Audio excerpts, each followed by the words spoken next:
Freakonomics. Um livro para deixar você confuso. O que professores e lutadores de sumô têm em comum.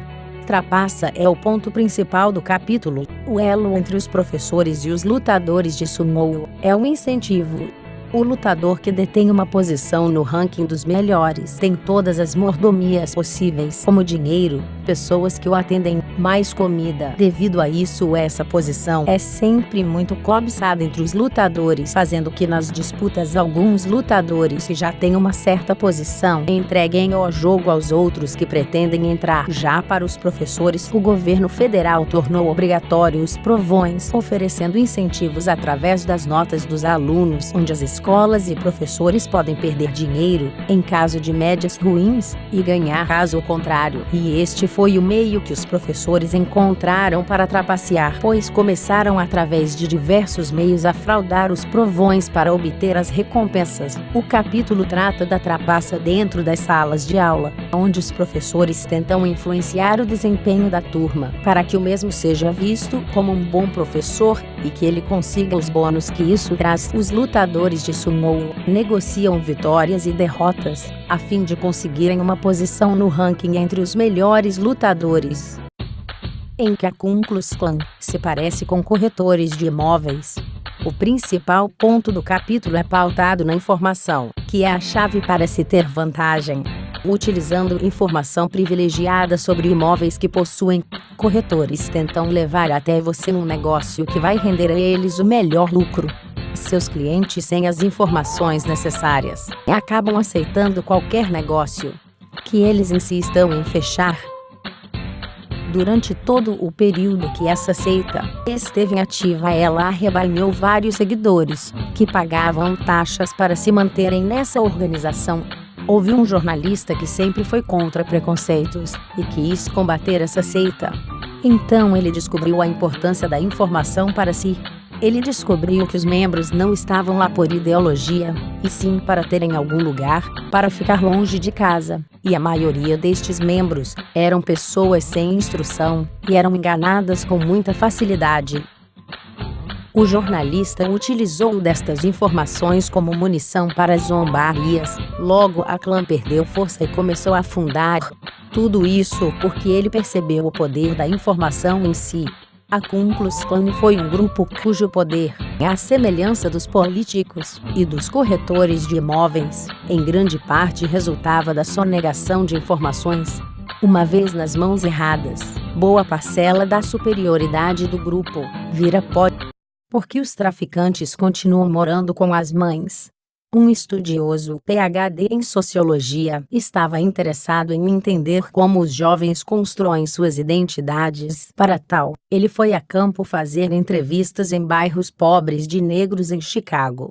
Durante suas entrevistas, ele conheceu traficantes de crack e lá passou 6 anos vivendo entre eles, e com esta convivência acabou recebendo um livro com a contabilidade de uma gangue. De lá ele pôde tirar diversas informações que respondem à pergunta do capítulo: se os traficantes ganham tanto dinheiro porque ainda moram com as mães, é que, à exceção dos chefões, eles não ganham muito e não lhes resta alternativa senão morar com as mães. Para cada abastado, há centenas de outros que ganham muito mal. Os 120 chefões da gangue não representam 2,2% do total de membros, mas embolsavam bem mais que a metade dos lucros. Portanto, é preciso estar bem próximo ao topo para se ganhar um bom salário.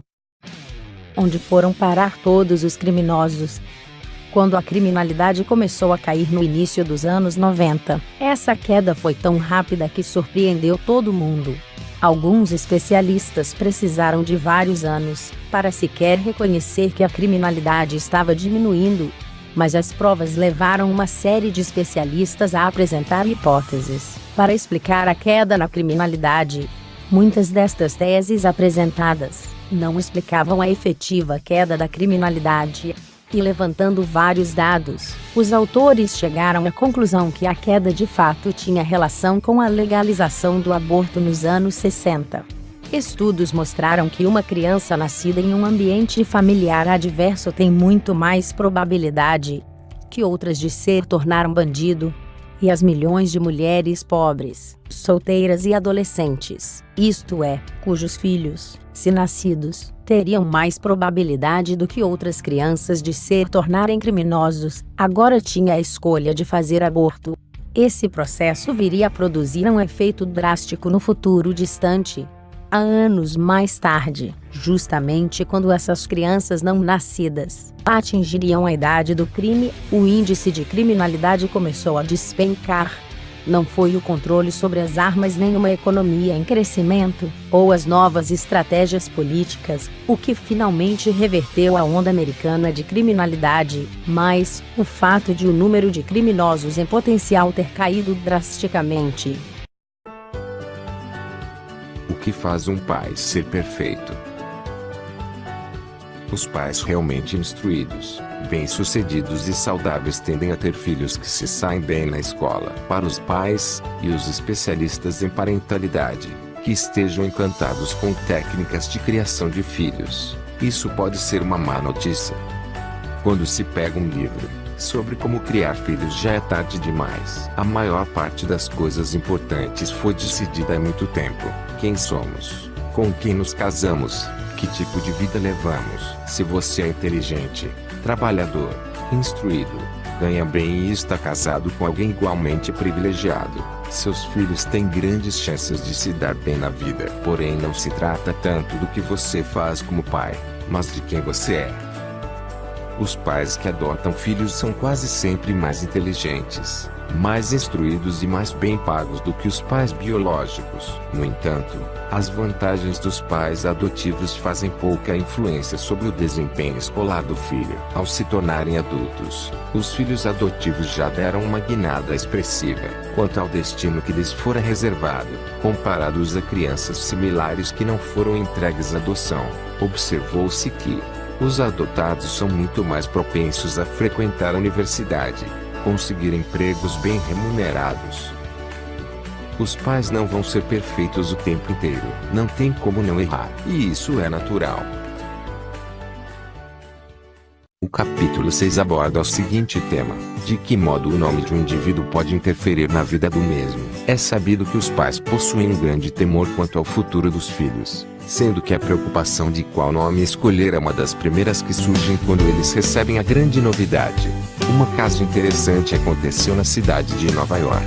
Em 1958, Robert Lane nomeou um dos seus filhos como winner, o que pode ser traduzido como vencedor. Afinal, como uma pessoa com este nome poderia se tornar alguém fracassado? Em contrapartida, 3 anos depois outro filho nasceu. Seu nome, Loser, que traduzido significa perdedor, fracassado. Não se espera muito de uma pessoa com tal nome, mas o futuro possui um senso de humor peculiar. Loser se graduou na Universidade Lafayette e posteriormente entrou para o Departamento de Polícia de Nova York, tornando-se detetive e depois sargento. Já Winner foi preso quase 40 vezes durante a sua vida, acusado de cometer diversos delitos. Mudando um pouco de assunto, os nomes de pessoas de cor branca e de cor negra nos anos 70 eram comumente compartilhados, sendo deste modo natural encontrar uma pessoa de cor branca com o mesmo nome de uma pessoa de cor negra. Porém, nos anos 80 determinados nomes femininos tornaram-se 20 vezes mais comuns entre os negros, o que ocorreu com nomes masculinos também.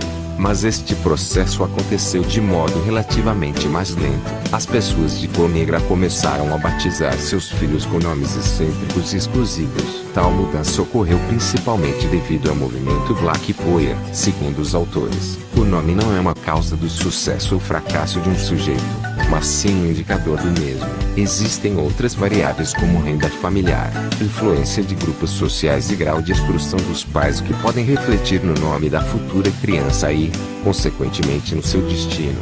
Estudos evidenciam que, se duas pessoas com as mesmas competências se candidatam para uma vaga de emprego e uma possui um nome tradicionalmente negro enquanto a outra tem um nome de pessoa branca, a pessoa com nome branco é mais requisitada para as entrevistas. Em resumo, somente o nome pouco pode influenciar no futuro de uma pessoa, mas o fato dos pais os escolherem com tanto cuidado dá a eles o sentimento de dever cumprido desde o princípio. A origem dos nomes podem ser os mais variados, desde inspirações em leituras, obras, ou homenagens, etc. Porém, de acordo com Levi Dubner, só o fato dos pais se dedicarem à criação de seus filhos os tornam excelentes.